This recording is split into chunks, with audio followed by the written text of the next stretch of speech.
Want to know what we think about Yuval Noah Harari's 5 arguments about the pandemic? Let's check it out. First is how a nation chooses to handle this pandemic, whether it chooses nationalistic or cooperative approaches in isolation, and democratic or authoritarian approaches. Our group agrees that the selection of countries in foreign policy with the concept of cooperative or individual isolationalist will have an impact on domestic and global conditions in aspects such as economy, health, and others. Second, the trust issues among society and leaders. In the times where populist leaders often divide the people and create trust issues, we think that the society combined with different types of groups will supervise the policies implemented by the government and respond to them directly or indirectly. Third, the global pandemic forced the society to readjust its social interactions. The social atmosphere in the job market and universities has changed and moved to the online realm. This way of interacting definitely differs from the face-to-face interaction. But Yuval argued that fundamentally humans are social beings after all, even when the pandemic prevents humans to socialize with each other with different methods. We fully agree on Yuval's statement about humans are social beings, and we look for other alternatives in interacting despite having restrictions or limitations. Fourth, human beings in this contemporary era has the capability and technology in handling this pandemic compared to previous century. What we don't have is the political wisdom to utilize these resources, and shockingly, the UAS didn't take the leading part in this global crisis. We agree with this argument as well. And the fifth argument is about a threat of surveillance, where the government developed a surveillance technology that can supervise people's minds, intentions, and emotions at an extreme level. For this last argument, we agree upon the existence of the surveillance technology during this pandemic, but we consider the basic fear behind these actions and act based on those fears. Yuval's individual statements can be related to realism and liberalism. The interstate self-help and global cooperation can be connected with the realism and liberalism assumptions. Talking about the trust issue and threat the over-surveillance, we believe these issues are parts of democracy, and democracy, which is a theme closely related to liberalism. The world has been shocked by the COVID-19 pandemic by the end of the 2019, where since every country has to know how to deal with the situation. Indonesia itself has its own way how to deal with the situation. For example, like working with other countries. Indonesia has been working with Singapore, where it was said that Singapore handed 3 million masks, and then not only that, Singapore also provide non-medical supports for the construction of quarantine facilities. Yuval also said that a country must choose between authoritarian ways or empowering its citizens and maintaining democratic checks and balances. In Indonesia itself, it has been proven that Indonesia choose authoritarian way, where we can see from when the People's Representative Council has the Omnibus Law. As Yuval said, the country really needs the trust from its people. Considering with the current situation, a country must be able to gain trust from its people. In Indonesia, there are still many people who do not fully trust the government in dealing with the current situation as we know as COVID-19. This is encouraged because people still think that Indonesia government's actions in handling with the COVID-19 case are still very slow and not serious in making decisions. Not only that, the public also admits that they don't fully trust official data that has been released by the government regarding COVID-19. The topic that will be discussed now is about changes in social interaction between communities during a pandemic. According to Yuval, the pandemic has brought an influence on the process of interaction between humans, such as activities that have mostly turned online. Yuval also mentioned that, after all, this has to do with human nature and they will continue to try to find ways in maintaining interaction with other humans. In Indonesia, learning and working activities have also mostly turned online. This is in accordance with government policies, namely PSBB or large-scale social restrictions. Secondly, we will discuss about global capabilities and leadership in the current era. In comparison, we already have enough knowledge and technology in recent time because we have previously experienced many serious health problems in the past such as Black Death, Spanish flu, etc.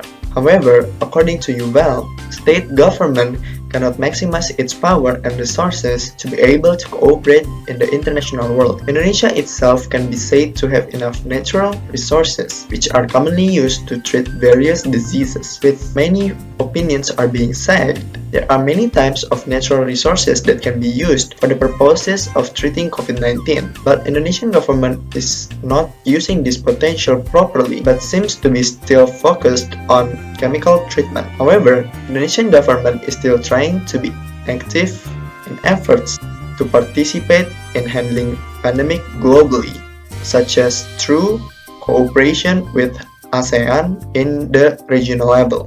Large number of cases and deaths that have occurred has initiated international community to make vaccines. Not only one, but several types of vaccines that have been made and injected into several volunteers and country leaders. In our country, Indonesia has received 3 million doses of Sinovac vaccine and will continue to receive more from the other types in years after. According to Yuval's opinion, the existence of vaccine that is made with the help of technology development creates fear from the side of government surveillance. Vaccine is one of the tools that can be used potentially by the government to be able to find out detailed information about community such as health and feelings. Indonesian people also feel the fear that Indonesian government itself says there is no guarantee of safety for health through the side effects from the injected vaccines. Moving on to European Union. First argument is intrastate and interstate situation. In dealing with the COVID-19 pandemic, Yuval stated that every country has different approaches in coping with the pandemic or crisis. Whether it chooses to implement the national isolation or joining international solidarity and cooperation. The European Union in this case had enforced both national and international actions. According to the European Union, they have taken regional actions such as establishing a recovery fund worth 100 billion euros to recover the affected economic sector and social sector, and funding research on the COVID-19 virus outbreak.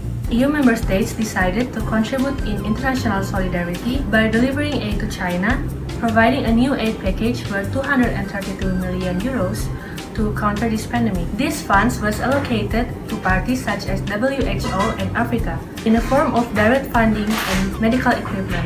Regarding domestic level governance, the EU member states, including France, are implementing authoritarian measures in order to prevent the virus spread. Germany, Italy, and Spain also restrain the particular rights, and one of them is limiting the rights of gathering. Meanwhile, Poland chooses to reject enforcement of declaring a state emergency. Therefore, we see that the EU members have different approaches at the national level, ranging from democratic to authoritarian approaches. The second argument is trust issue. Yuval stated that trust is an important instrument in this pandemic situation, so that the society knows where they can rely on if a similar situation happens in the future. In handling this pandemic, the government has to regain their trust of their citizens. Based on the data, trust in the EU was once having an enhancement in July, but the largest enhancement was happened in Spain and Italy as the countries who were hit hard enough by the COVID-19 pandemic. Both national governments and EU have regained their citizens' trust when the financial support has been delivered to the citizens during this pandemic. Meanwhile, although the EU government has regained their citizens' trust, the young people or some teenagers started to feel depressed and isolated from the society.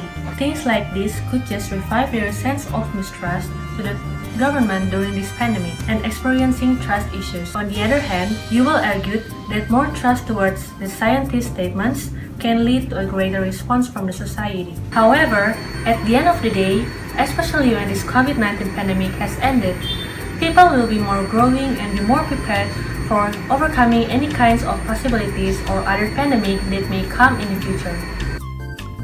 The third issue is about the change in social interaction. In this pandemic situation, the governments have begun to implement simultaneous lockdowns and people are forced to work and study from home. These regulations change how people interact with each other. After a while, EU countries such as France consider direct school attendance as important. School was reopened and mandatory school attendance was adapted with health protocols. The government limits school attendance for a few days or weeks, and in the case of major regional outbreak, schools can close temporarily. In our opinion, online learning has several challenges. These include connection and signal issues, difference in atmosphere, and other possible technical problems. Hence, when this pandemic ends, social interactions and other activities will certainly be readjusted to its offline ways. The fourth case is about current era's capability and global leadership. Yuval said that in today's era, we have all the technologies and capability needed to handle a global pandemic. It all depends on how the leaders handle the situation. EU has been supporting health research to combat the COVID-19 pandemic and also supporting global efforts that aims to improve our readiness for future pandemics. EU also put efforts in developing a monitoring system as well as participating in evaluating dynamics of society while also considering the advancement of epidemiology to combat the virus.